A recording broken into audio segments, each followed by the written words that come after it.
Hello students. तो students अपन क्या पढ़ रहे थे? अपन पढ़ रहे थे क्वांटम संख्या। और क्वांटम संख्या में अपन ने चारों क्वांटम संख्या पढ़ ली, एन, एल, एम और एस पढ़ ली। इन चारों क्वांटम संख्या को अपन ने डिटेल से पढ़ा है, इनके बारे में जाना है कि ये किसको बताती है, कैसे इनका मान निकाला जाता है। अब देखो, आज की जो क्लास होगी उसके अंदर अपन इन क्वांटम संख्याओं पे क्वेश्चन करेंगे और ये क्वेश्चन बहुत ज़्यादा इंपॉर्टेंट है। और अगर ये क्वेश्चन आपको समझ में आ गए तो मतलब क्वांटम संख्या सारी समझ में आ गई, क्योंकि क्वांटम संख्याओं से हर बार या तो कंपटीशन एग्जाम देख लो या आप अपनी एग्जाम देख लो, उनके अंदर क्वेश्चन पूछा जाता है। तो देखो, सबसे पहले अपन क्वेश्चन करने से पहले आपको एक पॉइंट बता देता हूँ। अगर वो पॉइंट आपको आता है ना तो क्वांटम संख्याओं में आप बहुत सारे क्वेश्चन सोल्व कर दोगे। देखो कौन सा पॉइंट है कि सर ऐसा पॉइंट तो हमें बता ही दो, इंपॉर्टेंट सा पॉइंट। देखो, इसको चाहे आप 5 स्टार लगा लो, क्या लगा लो, 5 स्टार लगा लो इसको, ठीक है। अब सुनना क्या है वो पॉइंट। देखो, एन का मान होता है ना, एन वो है एल से अधिक होता है। क्या? एन का मान एल से हमेशा अधिक होता है। क्या होता है? सदैव अधिक होता है। लेकिन कभी भी एन का मान एल के बराबर नहीं होता या एन का मान छोटा नहीं होता एल से। तो ये क्या होता है? ये संभव नहीं है। क्या है? संभव नहीं है। ठीक है, ये याद रखना कि जब आपको क्वेश्चन के अंदर अगर एन का मान ज्यादा है एल से, वो ही सही है, बाकी बराबर आ गया या कम आ गया तो वो गलत है। आपको ऐसे याद रखना। अपन ने एन का मान भी निकालना सीखा है, एल का मान भी सीखा है। एन का मान कैसे निकालते हैं? जैसे आपको 3D दे दिया तो एन का मान क्या है? 3। 5D दे दिया तो एन का मान कितना है? 3। 4F दे दिया, एन का मान कितना है? 4। और 3P दे दिया तो एन का मान कितना है? 3। तो जो सबसे मतलब इनके आगे जो संख्या होती है वही क्या होता है? एन का मान। एल का मान कैसे निकालते हैं?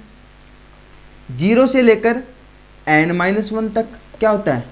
एल का मान। तो अपन ने ये दोनों निकाल चुके हैं, पढ़ चुके हैं अपन क्वांटम संख्या में। लेकिन यहाँ पे आपको क्या याद रखना है, इनके क्वेश्चन करेंगे इसके बेस पे कि कैसे ये संभव। देखो, एन का मान हमेशा ज़्यादा होता है एल से। अगर एन का मान एल के बराबर है या एन का मान छोटा है एल से तो वो क्यों समुच्चय होगा या वो युग्म होगा, वो गलत होगा। जैसे क्वेश्चन करवाता हूँ आपको। एक क्वेश्चन है कि निम्न में से क्या, निम्न में कौन सा युग्म संभव नहीं है?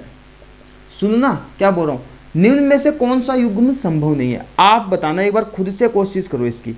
मैं एग्जाम्पल लिखता हूं और उन एग्जाम्पल को खुद से कोशिश करो। 7 एग्जाम्पल आपके पास, क्या है? 7 एग्जाम्पल। इन 7 एग्जाम्पल को खुद से कोशिश करना। यहां पे लिखूंगा एन और यहां पे लिखूंगा एल। तो देखना, 1 0, दूसरा है 2 2, 2 0, 2 3, 4 3, 4 5, 5 5। तो अब आप बता दो इनमें से कौन सा युग्म संभव नहीं है। तो देखो, अपन ने क्या बोला था? एन का मान हमेशा एल से ज्यादा होना चाहिए। क्या? एन का मान एल से ज्यादा होना चाहिए। कम होगा एल का मान तो सही है। अगर एन का मान अगर बराबर है या एन का मान इस एल के से कम है तो वो युग्म होगा या समुच्चय होगा, वो संभव नहीं होता है। देखो, इसमें एन का मान एल से ज्यादा है, ये संभव है। एन का मान एल के बराबर है, ये संभव नहीं है। अपने को देखो क्वेश्चन में क्या है? नहीं है, संभव नहीं है। क्वेश्चन ध्यान से पढ़ना है। जब भी आप कोई भी क्वेश्चन करो ना तो पहले उस क्वेश्चन को ध्यान से पढ़ो कि क्या पूछ रहा है अगला। अगला देखो, एन का मान ज्यादा है एल से, ये संभव है। एन का मान एल से कम है तो ये संभव नहीं है। ठीक है, और क्या, ये ऊपर नीचे हो गए 2, ये इसके साथ, ये इसके साथ, ये इसके साथ, तो क्या हो जाएगा? एन का मान ज्यादा है एल से तो ये संभव है। एन का मान एल से कम है तो ये भी संभव नहीं है, और ये भी संभव नहीं है। क्यों? एन का मान एल के बराबर हो गया। तो आया क्या समझ में ये पॉइंट? अरे आया क्या? अगर नहीं आया तो बता देना कि सर हमें ये समझ में नहीं आया। एक बार वापस बता देता हूं कि एन का मान हमेशा क्या होना चाहिए सॉरी बेटा, एन का मान होता है ना वो एल से ज्यादा होना चाहिए। तो अपन को यही देखना है। जैसे आपको एक और क्वेश्चन करवाता हूँ, क्या करवाता हूँ, एक और क्वेश्चन। निम्न में, क्या बोल रहा हूँ, निम्न में कौन सा उपकोष संभव नहीं है? क्या, निम्न में से कौन सा उपकोष संभव नहीं है? क्वेश्चन देखना, अब ऑप्शन देखना इसका क्या क्या है। 1p, सेकेंड है 2d, और थर्ड है 3f, और फोर्थ होगा ऑल। अब आंसर बताओ आप क्या होगा। देखो इनके लिए क्या करो, सबसे पहले n और l के मान निकाल लो। किसके, n और l के। इसके लिए n का मान कितना, मैंने बोला था कि जो आगे संख्या लगी होती है वो n होती है। और देखो बच्चों, अपने n का मान तो निकालना सीख लिया, l का मान भी सीखा था, याद हो तो आपको? अरे याद है क्या किसी भी बच्चे को, अगर पहले वाले वीडियो देखे हो तो? देखो अपन ने यहाँ पे लिखा था उपकोष, क्या लिखा था, उपकोष। यहाँ पे क्या लिखा था, l का मान, तो SPDF निकाला था 0 1 2 3, बोला था मैंने SPDF 0 1 2 3, SPDF 0 1 2 3, 2-3 बार रिवाइज करवाई थी वही बात। देखो अब यहाँ पे n का हमें पता है कि जो आगे वाली संख्या होती है वो n, तो 1। p के लिए l का मान 1, इधर देखो अब n और l का मान, n का मान 2, l का मान, d के लिए l का मान 2, n का मान 3, f के लिए l का मान 3। तो अपन क्या बोलते हैं कि n का मान l के बराबर नहीं हो सकता, नहीं हो सकता, नहीं, अरे नहीं तो नहीं। तो ये ऑप्शन आ जाएगा और, कि चारों जो ये तीनों ही हैं ये ही संभव नहीं है। तो एक टाइप से तो ऐसे क्वेश्चन आता है आपके, एक टाइप का तो ये क्वेश्चन आता है। अपन पढ़ेंगे कि किस किस टाइप के अपने पास क्वेश्चन देखने को मिल सकते हैं। पहला टाइप आया समझ में, किस प्रकार से पूछ सकता है। इस यहाँ तक किसी भी स्टूडेंट्स को कोई दिक्कत है क्या? यहाँ पर किसी भी स्टूडेंट्स को कोई दिक्कत है क्या इसमें? नहीं। तो अब देखो अपन नेक्स्ट जो क्वेश्चन करते हैं वो है अपना कैसे, कि किस टाइप से अपने को क्वेश्चन पूछ सकता है, देखना। लेकिन ये बात याद रखना आप कि n का मान हमेशा l से ज्यादा होता है। अरे क्या होता है रे, ज्यादा। अब देखो नेक्स्ट क्वेश्चन क्या पूछेगा, आपको पूछ सकता है ऐसे क्वेश्चन, क्या, कि क्लोरीन की, क्या बोल रहा हूं, कि क्लोरीन के लिए अयुग्मित इलेक्ट्रॉनों की चारों क्वांटम संख्याओं का मान बताओ। क्या, क्लोरीन के लिए या क्लोरीन के अयुग्मित इलेक्ट्रॉन के लिए, अयुग्मित इलेक्ट्रॉन के लिए चारों क्वांटम संख्या का मान बताइए। ये क्वेश्चन आ गया आपके सामने, क्या आ गया ये क्वेश्चन। चारों क्वांटम संख्या कौन सी, N L M S। आपको बस ये याद रखना N L M S, ठीक है। अब देखो बात कर रहा है किसकी, क्लोरीन की। अगर आपके सामने स्टूडेंट्स कभी भी ऐसा क्वेश्चन आ जाए ना, कभी भी ऐसा क्वेश्चन, तो सबसे पहले क्लोरीन है उसका इलेक्ट्रॉनिक विन्यास लिख लो। कितना होता है परमाणु क्रमांक 17, तो लिख लो 1s2 2s2 2p6 3s2 3p5। लिख लिया, लिख लिया क्या? अब देखो मैं लास्ट वाले को ही लिख के बताता हूँ, बाकी तो आप कर लोगे, पता है मेरे को। 1 2 3 4 5 कितने अयुग्मित इलेक्ट्रॉन, एक अयुग्मित इलेक्ट्रॉन। अब क्या पूछ रहा है आपको, अब आपको पूछ रहा है कि इसके लिए चारों क्वांटम संख्या बताओ।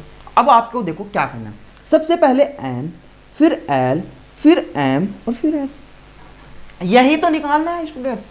हाँ सर हमें यही निकालना, तो कैसे निकालोगे? देखो देखना, ध्यान से देखना इस चीज को।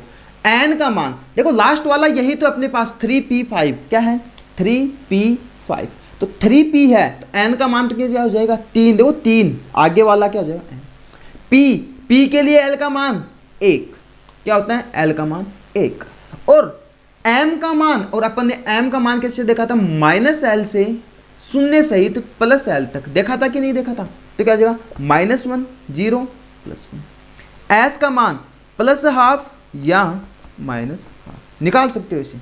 अरे समझ में आया क्या? सुनो मेरी बात ध्यान से सुनो। क्या कि जब भी आपको अगर ऐसा क्वेश्चन पूछे ना, जब भी, तब पहले क्या करोगे आप, इसका इलेक्ट्रॉनिक विन्यास लिखो और देखो कि अंतिम इलेक्ट्रॉन कौन सी में आ रहा है, 3p में आ रहा है, 3d में आ रहा है, 4s में आ रहा है, जिसमें भी आ रहा है ना वो लिख लो। लिख लिया। फिर उसके लिए अपने को पता है कि जो आगे वाली संख्या होती है वो n का मान पता है। फिर अपने को अगर ऐसे दे दे p d f तो अपने को पता है कि इनका मान भी अपन निकाल सकते हैं, 0 1 2 3। तो एल p के लिए क्या होता है, l का मान 1। फिर अपने को पता है कि m का मान कैसे निकालते हैं, m का मान निकालते हैं -l से +l तक शून्य सहित, तो ये निकाल दिया। और एक सकरण का कितना होता है, ±½ लिख लो, इसको लिख लिया। ठीक है, अब नेक्स्ट क्वेश्चन खुद से करने की कोशिश करो। क्या बताता हूँ। निकिल के लिए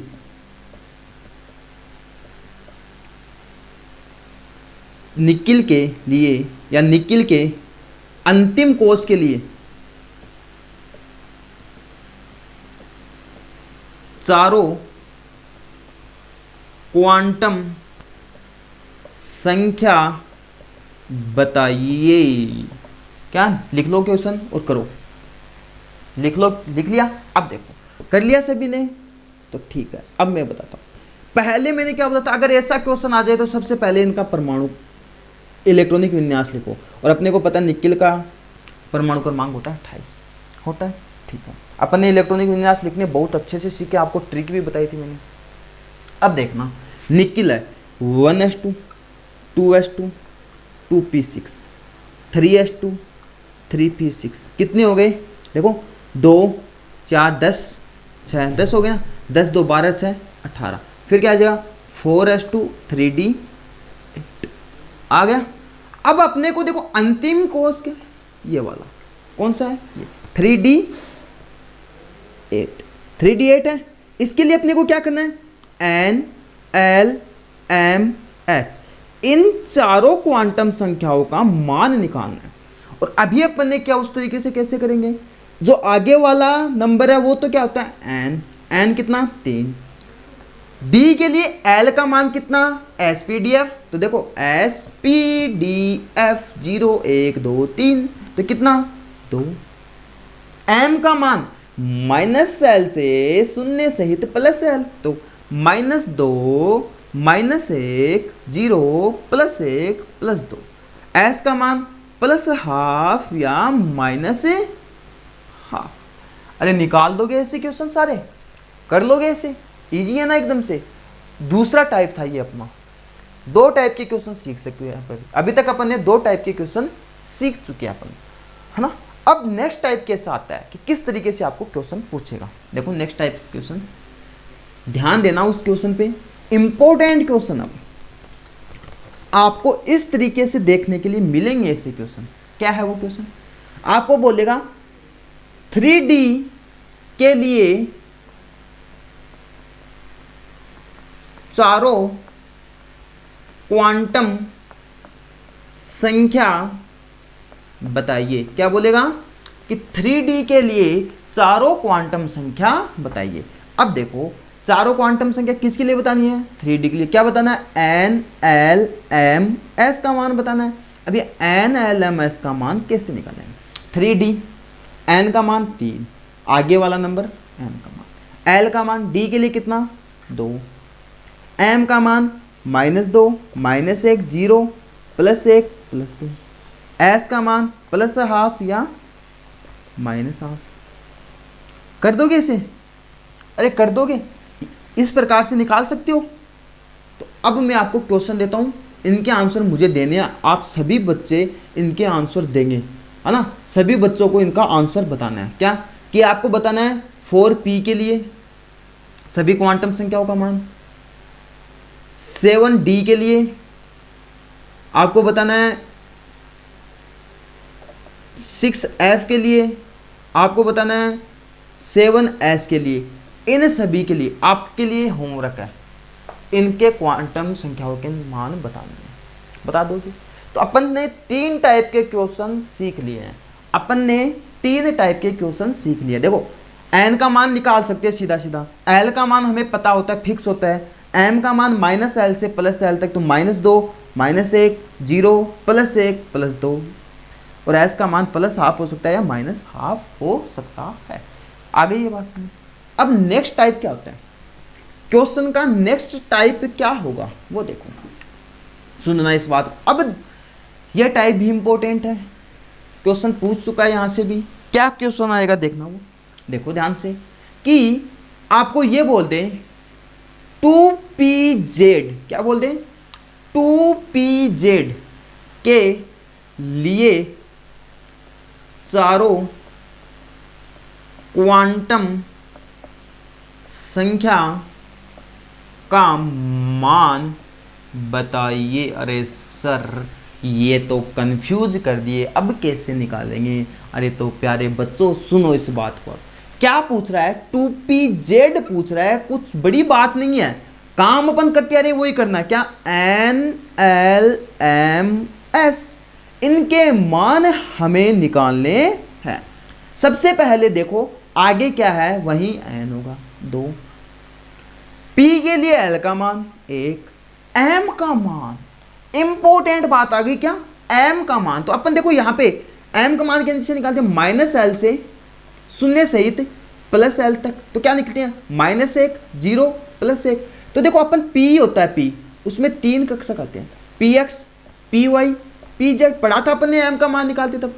तो ये किसके लिए पूछ रहा है, pz के लिए। तो कितना आ जाएगा m का मान +1, तो क्या आ जाएगा +1, और s का मान तो +½ या -½ अरे समझ में आया। देखो दोबारा बताता हूँ, मेरे को पता है आपको यहाँ पे कंफ्यूजन आ रहा है, लेकिन उससे पहले आप एक काम करना, मैंने आपको जो चुंबकीय क्वांटम संख्या बताई थी, m के संभव मान निकालने बताए थे, वहां पे जो लिखाया था ना px py pz, वह d का भी लिखाया था dxy dyz dxz dx² y² और dz² लिखाया था, वो याद रखना।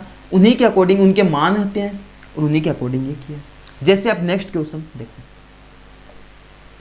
5d x² y² के लिए चारों क्वांटम संख्याओं के मान बताइए। क्या 5d x² y² के लिए चारों क्वांटम संख्याओं के मान बताइए। तो सुनना, इसको कैसे सोल्व करोगे, क्या निकालना है NLMS, इन चारों क्वांटम संख्याओं के मान हमें निकालने हैं। तो देखना सबसे पहले क्या पूछ रहा है 5d x² y², तो n का मान क्या होगा 5, आगे वाली संख्या क्या थी n, l का मान d के लिए कितना होता है, l का मान d के लिए होता है 2, होता है कि नहीं होता।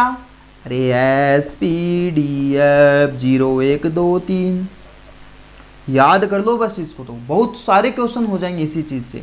m का मान देखो, m का मान देखो क्या बोला था वो कि -l से शून्य सहित +l तक, तो आप क्या लिखते हैं -l से -2 -1 0 +1 +2 लिखते, और अपने को पता है d ये होता है 1 2 3 4 5, इस ये किसके लिए होता है, d एक्सिस y के लिए, d yz के लिए, d अक्ष z के लिए, d अक्ष² y² के लिए, और ये होता है dz² के लिए।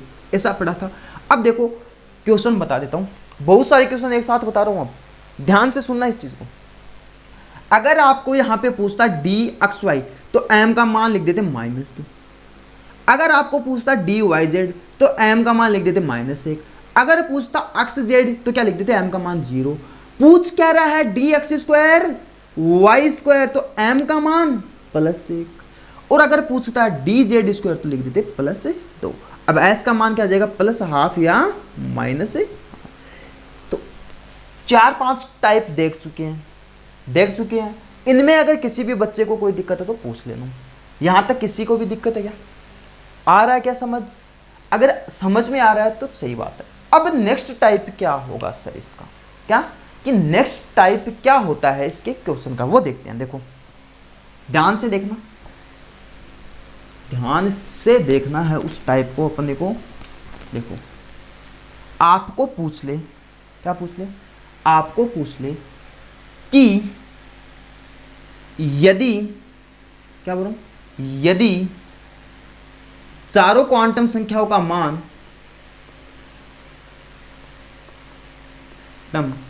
संख्या का मान यानी मान, जैसे m का मान 6, l का मान 0 और सॉरी n का मान 6, l का मान 0, m का मान 0 और s का मान प्लस हाफ है, तो क्वांटम संख्या का समीकरण लिखो। मतलब उस कक्षक के बारे में बताओ ये किसके लिए है। क्या बोल रहा हूँ, ये चारों क्वांटम संख्या अपने को दे रखी है, इस प्रकार से पूछ ले कि उस कक्षक का क्या नाम होगा, तब क्या करोगे। देखो n का मान 6 है तो लिख दिया 6 सर। l का मान 0 किसके लिए होता है, एस पी डी एफ 0 1 2 3 किसके लिए होता है l का मान 0, s के लिए तो लिख दिया s। m का मान 0, s के लिए तो m का मान 0 ही होता है और प्लस हाफ माइनस तो क्या आ गया 6। आ गया कि नहीं आ गया। नेक्स्ट क्वेश्चन कैसे पूछेगा देखना, n का मान अगर 6 हो जाए या 7 कर दो, n का मान क्या कर जाए 7, l का मान 1, m का मान 0 और s का मान प्लस हाफ, तब क्या करोगे सर। सर सर सर अब क्या करेंगे सर, तो सुनो n का मान 7 है बेटा तो 7, l का मान 1 किसके लिए होता है, p के लिए, m का मान 0 किसके लिए होता है, तो देखो अभी बताया था -l से शून्य सहित प्लस l तक, तो क्या करोगे -1 0 +1 p x p y p z किसके लिए होता है, p z के लिए क्या होता है m का मान 0, तो क्या सॉरी p y के लिए क्या होता है 0, p z के लिए तो क्या होता है +1, तो किसके लिए होता है 0, p y के लिए तो क्या लिख दोगे y, और इसका अपने को पता ही है तो प्लस हाफ हो गया माइनस हाफ, तो कोई दिक्कत नहीं उसमें, तो कर दोगे, अरे कर दोगे। तो लो एक और क्वेश्चन ले लो बेटा, क्वेश्चन बहुत सारे अपने पास, उसकी टेंशन मत लो। क्वेश्चन देखो m का मान 4 सॉरी n का मान, ये m और n ये खा, n का मान 4, l का मान 3, m का मान +2 और m का मान अपने को क्या करना है, इसे s का मान हो गया प्लस हाफ, तब क्या करोगे, तब क्या करोगे, तो देखो सुनना इस बात को, n का मान 4, l का मान 3 किसके लिए, f के लिए, अरे s p d f 0 1 2 3 ठीक है, m का मान +2, तो अपने को पता है रे f की तो संरचना ही जटिल होती है सर, तो 4f ही आएगा अपने लिए, तो क्या आएगा सर 4f ही आएगा। आ गया समझ में। अब एक और लास्ट क्वेश्चन करवाता हूँ इसका, इस टाइप का कि n का मान दे दिया 4, n का मान दे दिया 2 ठीक है, सॉरी l का मान दे दिया 2, m का मान दे दिया -2 और s का मान दे दिया -हाफ, तब केस क्या होगा, तब इसका आंसर क्या होगा। देखो सबसे पहले क्या करो, n का मान कितना 4 तो लिख दिया 4, l 2 किसके लिए होता है d के लिए, m का मान -2, तो देखो अभी थोड़ी देर पहले बताया था dxy dyz dxz dx² y² और dz² बताया था कि नहीं बताया था, तो ये किसके लिए होता है, देखो -2 -1 0 +1 +2 किसके लिए होता है dxy के लिए, तो क्या जगह d। यहां तक किसी भी बच्चे को दिक्कत है क्या, अरे कर दोगे ऐसे क्वेश्चन, अगर फिर भी अगर किसी बच्चे को कोई दिक्कत है तो वो पूछ लेना बिना घबराए हुए। तो स्टूडेंट्स अब आपके सामने एक क्वेश्चन है, ये क्वेश्चन अगर आपको समझ में आ गए ना, सारे जो बताए हम, अगर ये आपने कर लिया, सारे अगर समझ में आ गए तो ये आपके लिए इजी है, और अगर नहीं आए तो दोबारा से एक बार समझ लेना। क्या पूछ रहा है क्वेश्चन में, पहले तो वो बताओ, क्वांटम संख्या का कौन सा समुच्चय संभव है, अपने को पूछ रहा है संभव है। अब देखना मैंने आपको जो बात बताई थी ना, n का मान l से ज्यादा होता है, वही से क्वेश्चन सोल्व, अरे वो ही देखो और क्वेश्चन सोल्व करो। अगर नहीं है आगे अगर दिक्कत आ रही है तो आगे जाओ, फिर m पे जाओ, अगर उसमें अगर दिक्कत आ रही है तो फिर m पे जाओ, s पे तो क्या प्लस माइनस आपका ही रखना। तो देखो पहला करते हैं, क्या ये संभव है कि नहीं, 2 1 0 n का मान l से ज्यादा है, संभव है सर। m भी देख लो एक बार आप, क्या कि l का मान होता है वो -1 0 +1 हो रहा है सर, तो संभव है। क्या ये संभव है n का मान l के बराबर है? नहीं संभव है सर। n का मान मतलब जो n का मान l से कम है तो ये भी संभव नहीं है सर। अब देखो नेक्स्ट 2 1 0, n का मान l से ज़्यादा है सर, संभव है कि नहीं? अरे सर कंफ्यूज आ गए हम तो, सर ये संभव है कि नहीं? अब देखो बेटा आप गलती यहाँ पे करोगे, क्या गलती करोगे, सुनो मेरी बात। n का मान l से ज़्यादा देख तो लिया, लेकिन आगे देखो l का मान, क्या देखो l का मान, यहाँ पे -1 0 +1 हो सकता था, 2 तो आता ही नहीं ना, तो ये क्या हो गया, संभव नहीं है। ठीक है, अब देखो नेक्स्ट, n का मान l से ज़्यादा और ये -3 से +3 तक होगा तो ये संभव है। इधर देखो ये 1 0 0, ये भी संभव है। नेक्स्ट 3 2, क्या 3 2 और -1 तो ये भी संभव है कि नहीं? नेक्स्ट ये संभव है कि नहीं? 2 1 -2 आ गया, -1 से +1 होता तो ये भी संभव नहीं है। तो इस टाइप से अपन ने ये क्वेश्चन किया कि ये संभव है कि नहीं, ये पहचाना है। तो आपको NLM का पता होना चाहिए, वो अगर आपको पता चल गया तो आप इसको इजीली सॉल्व कर सकते हो फटाफट, कोई दिक्कत नहीं आएगी। अब मैं आपको एक होमवर्क के रूप में एक काम देता हूँ, 2 क्वेश्चन है बस आपके लिए, 2 क्वेश्चन और पहले दे चुका हूँ 2-3। देखो आपको क्या करना है, 3F के लिए चारों क्वांटम संख्याओं के मान बताने हैं और आपको D7 के लिए चक्रण बताने हैं, क्या कुल चक्रण बताने हैं, क्या बोल रहा हूँ, D7 के लिए कुल चक्रण बताते हैं। 2 क्वेश्चन है ये, क्या 3F के लिए चारों क्वांटम संख्याओं के मान और D7 के लिए कुल चक्रण। करना सोल्व, अगर आंसर बताओगे तो बहुत अच्छी बात है, क्योंकि मेरे को पता चल जाएगा कि आपको ये टॉपिक समझ में आया। और स्टूडेंट्स एक बात सुनो ध्यान से, ये सारे टॉपिक आप पढ़ना क्वांटम संख्या के, और ये अगर पढ़ लिए और ये क्वेश्चन कर लिए तो आपको बहुत ज़्यादा हेल्प होगी। और अगर फिर भी आपको इसमें कोई दिक्कत आ रही है ना, कोई भी प्रॉब्लम कि सर हमें ये बात समझ में नहीं आई, हमें ये क्वेश्चन ही समझ में नहीं आया, तो आप मुझे पूछ सकते हो, है ना, उसमें कोई प्रॉब्लम नहीं है। आपको बस पूछना कि सर हमें ये बात समझ में नहीं आई, घबराना नहीं है, बस आप एक बार इसको ध्यान से देखो, पढ़ो और फिर समझो। और अगर फिर भी समझ में नहीं आ रहा है ना, तो मेरे से डिस्कस करो कि सर हमें ये बात नहीं आई, हमें ये बताओ।